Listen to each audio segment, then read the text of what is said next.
javnosti predajamo umetnine, ki jih je odkupovalo vodstvo Dravske banovine. Kulturna politika se je najbolj razcvetela v času četrtega zadnjega bana dr. Marka Natlačena, ki je poskrbel za zbiranje umetnin, za finančna sredstva in ustrezno strokovno svetovanje pri odkupih.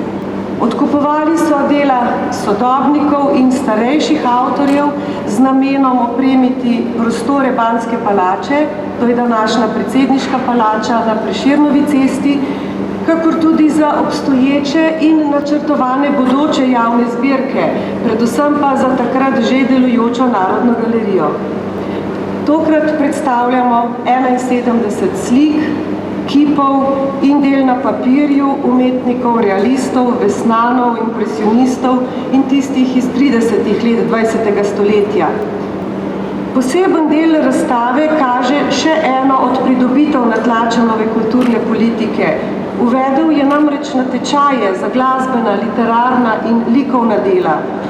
Umetniki so predstavili svoje videnje dogodkov iz slovenske zgodovine, od prihoda Slovanov in pokristjanjevanja preko mestitve karantanskih knezov do kmečkih uporov. Galerije in muzeji kot nacionalne zakladnice znanja, kulture in umetnosti kažejo nas odnos do nas samih in so nekakšni glasniki skozi čas, ki javno zagovarjajo civilno družbo. Likovna umetnost je pomemben element pri oblikovanju naše identitete v okviru Evropske unije.